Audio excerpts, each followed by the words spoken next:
ગુજરાતમાં ગ્રામ પંચાયતોની ચૂંટણીઓ તાત્કાલિક યોજવા માટે રાજીવ ગાંધી પંચાયત રાજ સંગઠન દ્વારા માંગણી કરવામાં આવેલ છે। આજે જિલ્લા કલેક્ટરને સંબોધીને કરવામાં આવેલી રજૂઆતમાં જણાવ્યા મુજબ વહીવટીદાર શાસનના કારણે ગામડાઓમાં વિકાસના કામો અટકી ગયેલા છે। આ ઉપરાંત લોકોના પ્રશ્નો બાબતે યોગ્ય જવાબો મળતા નથી અને લોકો પણ પોતાના પ્રશ્નો રજૂ કરી શકતા નથી। સ્થાનિક સ્વરાજ એટલે કે ગ્રામ પંચાયતોમાં પોતાના પ્રતિનિધિઓ ચૂંટવા માટે લોકોને બંધારણીય અધિકાર છે, છતાં ગુજરાતમાં કુલ 14,000 પૈકી 7,000 કરતાં વધુ ગ્રામ પંચાયતોમાં વહીવટીદાર રાજ છે। ત્યારે આ ચૂંટણીઓ તાત્કાલિક યોજાય તે માટે યોગેશભાઈ પોકારની અધ્યક્ષતામાં રજૂઆત કરવામાં આવી હતી।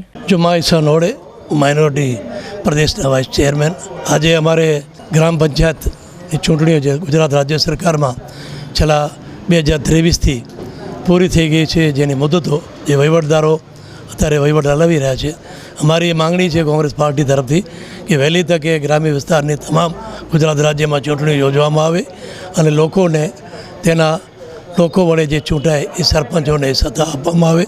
અત્યારે ઘણી બધી તલાટીઓની પણ જગ્યાઓ ખાલી છે, એના કારણે એ વહીવટદાર અને તલાટીઓ પોતાની રીતે એકલ હાથે બધો વહીવટ ચલાવે છે, જેનો અમે વિરોધ કરીએ છીએ અને ચૂંટણી યોજવાની સતત માગણી કરીએ છીએ। કલેક્ટરશ્રીને અમે આવેદનપત્ર આપ્યું છે કે કચ્છ જિલ્લા તેમજ ગુજરાતભરની અંદર 7,000 ગ્રામ પંચાયતો જે વહીવટદારના અંડરમાં છે, અમુક જગ્યાએ તલાટીઓ નથી, વહીવટદાર જે તે વિસ્તારનો હોવાના કારણે તે વિસ્તારના લોકોને વિકાસના કામોમાં અડચણ ઊભી થાય છે અને આ ગ્રામ પંચાયતોની ચૂંટણી છેલ્લા 4 વર્ષથી 2023થી ખાલી લોકશાહીના ઢબે યોજવી જોઈએ, જે આ સરકાર નથી યોજી રહી અને ચૂંટણી પંચે પણ હમણાં જાહેર કર્યું છે કે સરકારની નીતિના કારણે આ ચૂંટણીઓ યોજાતી નથી।